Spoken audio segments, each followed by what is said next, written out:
Into our first interview this morning. This morning we are joined with political leader of Tobago Liberation Movement, Mr. Anthony James. He'll be speaking to us, of course, about that new party initiative, and then we'll get into the TLM to contest 15 seats. Now, we know that's a lot to contest for, especially for a new party. We know that the upcoming parties or those that choose to enter the competition and, vie for that special seat that we all know of, it's a hard run. But of course, Mr. Anthony James, he took up the challenge along with his new party, and he's here to speak to us about such. All right, so good morning to Mr. James. Very pleasant morning to you, ma'am. Very pleasant morning. Good morning. And thank you for that lovely introduction. You're welcome. You're welcome. Very thorough and detailed, I must say. Yes, well, I'm well known in the Tobago space, and I've been around prosecuting the issues of Tobago, the relevance, since 1998, and we established the organization not as a political party, but more as a pressure group to deal with what is incumbent upon the Tobagonians to achieve. Yeah. So we launched in 2000, but I registered the group as a party in 2016. Right. For exactly this moment.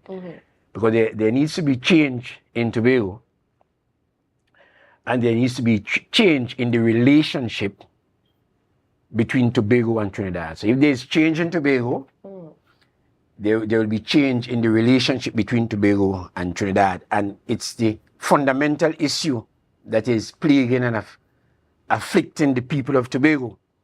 Because for 400 to 500 years since we have been here, we have been in captivity, we all must agree. Now, how is one in captivity? You can't be in captivity or slavery or colonization without law. So that slavery was a law. And freedom also is law. Okay. I noticed that you mentioned that the party, you would have joined the group of persons but registered them as a party in 2016. Yes. What would have been your motivation to move from a group or a pressure group, as you said, into a political party? Well, this is what I said, for such a time as this, because to make the change, because when we came on the scene, we were advocating for constitutional reform, as again, the legality of that, because slavery is law. As I said, freedom is also a law, right? And so that in order to make the change we are advocating, we have to be in the seat of power to make the change. The seat of power in Tobago is in fact the House of Assembly. And the House of Assembly came into being not to be subordinate to Trinidad. That was never the intention. The House of Assembly was supposed to be the beginning of the reform of Tobago, because indeed 1889 and prior there was complete government in Tobago. I don't know if you are aware of that. Should be aware of that, right? And so that the assembly, as it was known, was really the place for the government along with the representatives of the different districts to come together in meeting there. It's like in America you have the Congress. In Trinidad they call it the Parliament. But in Tobago, in Barbados, in Cuba, they call it assemblies, really. So it's really that place where you meet. But it is not meant to call the assembly a government. That was never the intention, really. The assembly is supposed to be the legislature, the middle arm of the government.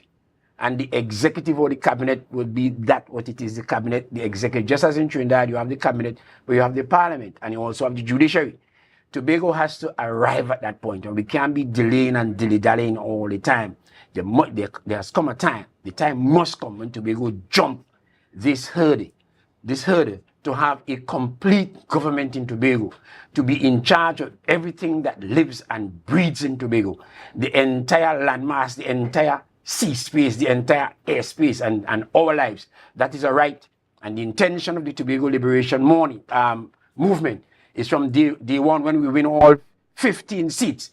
It's from the very first sitting is to declare independence. What that means, we are declaring control over our land, over our sea, over our airspace. All the gas, the oil, all the resources in Tobago will belong to the people of Tobago.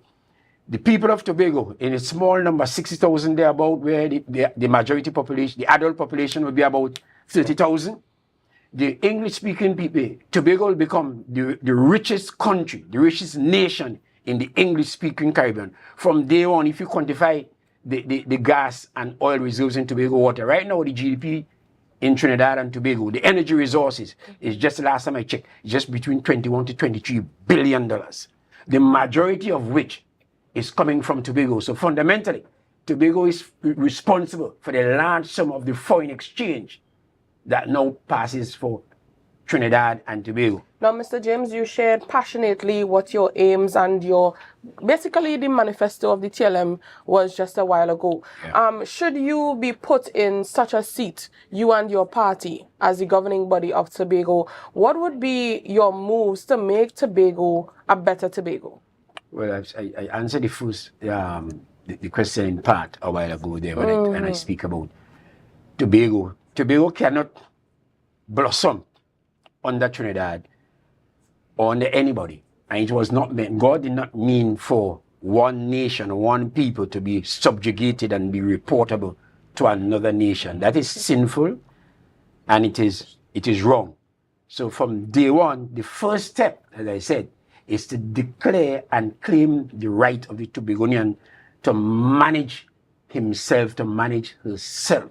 That is a right, and that will be declared from day one. Of course, it won't happen. The right will be declared, and when we do that, the false idea of sending bills to the parliament, it is absolutely wrong to be sending bills for the representatives of Port of Spain, East, Port of Spain, South, Labray, Point 14, all the Trinidad constituencies, Sealots, Laventille. Those representatives have no business voting on whether or not Belgarden should be free, whether or not Canby, Roxborough should be free. That is just absolutely wrong and mind-boggling. And the word autonomy in this space has been used as a paradox, really. It's self-contradictory. Because I can't send autonomy to you. If what I'm saying, in a vehicle, the gears in an automatic or autonomic vehicle changes automatically.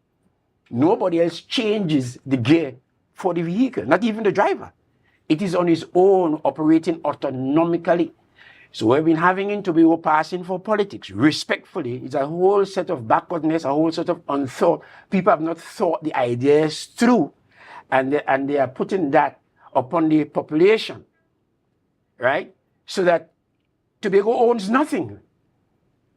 And the constitution now, with Trinidad having a built-in 39 seats and the population is bigger, Tobago has 2 seats or 2 votes. Tobago loses everything at the elections. Every single thing. It can't work. So that to make Tobago a better place, as you were saying, some of the plans I can outline for you. First of all, we have to take care of everybody.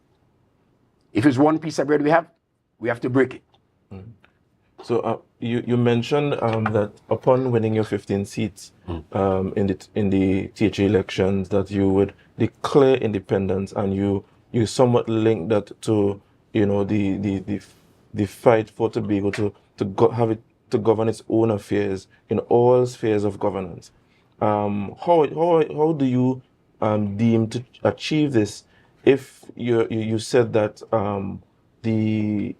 nobody can give you autonomy? And when we look at the mother of the Westminster Parliament, the UK, there's the notion of devolution of powers, where power is devolved from the center, just as we have here in Trinidad and Tobago, where the central government has the most of the power, and they devolve some power to Tobago through Act 40 of 1996. So if not through that, how do you, and your party, hope to achieve this feat, this massive feat of gaining this great power of governing our own selves, if not through lobbying and soliciting the central government? It's a good observation, and I'm really happy to be here amongst the youth, actually, because as young people in Tobago, we really have to grow up the young people in the right way, right? And so you raise the issue of devolution of power. So power has been devolved, and the only reason why there's that context of devolution is because Tobago, in its current construct, is a part of Trinidad. Right. Tobago is a ward of Trinidad that has not, in spite or despite the House Assembly, it has not changed. Right. Tobago is an outside governmental jurisdiction of Trinidad. Tobago is in fact a part of Trinidad. It ought not to be. See, it ought not to be.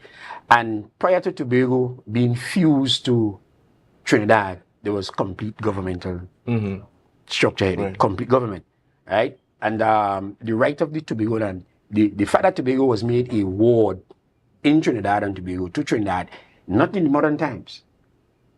That was in the British colonial times, and it was not these Trinidadians who were in charge.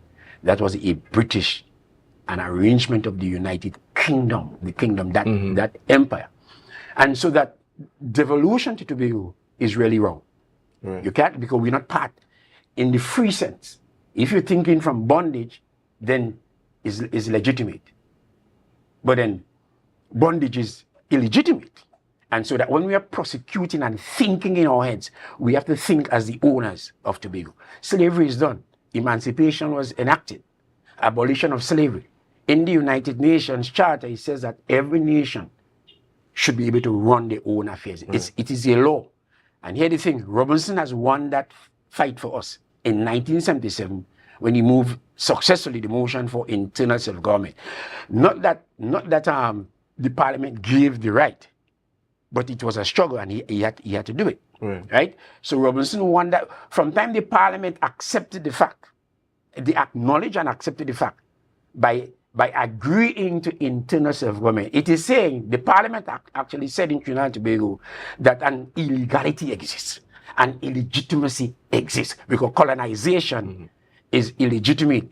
And the only way you can have internal self-government or fight for self-government is because colonization exists. But colonization is in fact illegal. Colonization is in fact illegitimate. So that, as I said, no, you don't ask for that right. We're not part of Trinidad. We cannot prosecute it from that respect. We have to know ourselves that we are free. And so that the right now has to be declared. And it doesn't go to the parliament, as I said earlier, because let's look at the history. And we all should research the history. Because decolonization, and what we're dealing with is not devolution, but really decolonization or uncolonization, if you want to put it that way. Right? But so, just before I come in, it's very, very important that I say this thing.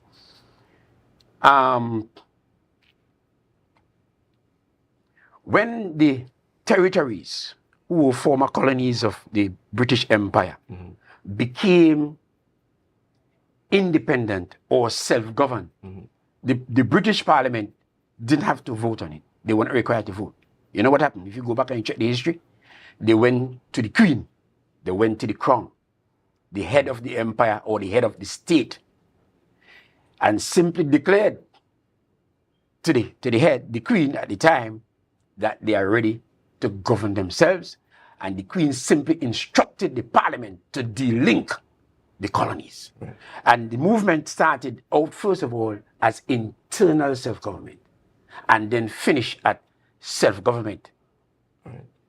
So thank you very much for that bit of history. Now, autonomy means a whole lot of different things to a whole lot of different people. There's the Trinidad view, there is the central government political view, there is the Tobagonian view, there is the political Tobagonian view. What is your view? Because there are some who believe that that secession is necessary at this point, right? There are some who believe that, just give us a little bit more and we're good, right? So, there are some who believe that, just give us an increased budgetary allocation and we're good, right? Which of those ideologies or philosophies does your party align to, and how would you achieve? Because we don't have an arrangement like we had yesterday when there was British rule. We have a central government now, in that they govern most of the affairs of the country that is called Trinidad and Tobago, which includes Tobago. So what are your thoughts? Right, and good questions again. I'm liking the fact that these symbolisms are coming out. First of all, to Tobago, the government in Trinidad is not a central government. On what basis? It's a colonial government. because we are not part of Trinidad. In our heads, we are a free Tobagonian people. We have our own country. Tobago and Trinidad are separated by water. Bob Marley said in his song that we built the cabin here. When we came into slavery, we came directly to Tobago and built the cabin here and planted the corn. Those are figurative, metaphorical, symbolic language, right? We built the cabin here. This is our land. Okay? Secession, that word was thrown into the mix because this thing didn't start now. This thing started since in the 70s when Robinson, through the DAC, won the seat in 1976. The PNM is responsible for that propaganda of secession. They are responsible for that. Right? So as you said, they are not. Yeah. And instead of saying PNM, it's just PNM responsible for that propaganda. Secession is not necessary. Right? And Tobago and Trinidad, Tobago cannot secede from Trinidad. Trinidad cannot secede from Tobago. We have been around for such a long time so that we are interlinked. Right. So but you just know, yes, right? What is necessary, and this is what God in my meditation, because I've been called for this. So in my meditation, what God has told me is that the system will be a capital H. Meaning to say, in a capital H, you have two vertical lines. See? The two vertical lines will represent each. One, the state of Tobago, state and government of Tobago. The next one, the state and government of Trinidad. The horizontal line connects the two vertical lines strongly. Right? And that completes the figure, the capital H. On that horizontal line, you will maintain, that's the partnership. Tobago and Trinidad will now become partners. Okay, side by side. Yes, side by side. And that's the goal, side by side. Right? So if you allow me just 1 minute or less to just explain that. So you have one currency. Freedom of movement, freedom of trade. The things that we own together, we call them assets and the interests. We establish mutual committees now to govern those mutual interests and assets. Right. So I know we press for time. So when I have a very burning question for you, Mr. James. You know, I have a burning question. I'm here to answer we everything. have plenty. I wish we have the entire morning, really. I know, right? I love where this is going. Yeah. So, but unfortunately, we have to take a quick break, guys. Listen, this is very, very good stuff on Youth Wednesdays on the Tobago Updates Morning Show. Guys, remember to share the live, share the live, share the live. We'll be right back. Share the live.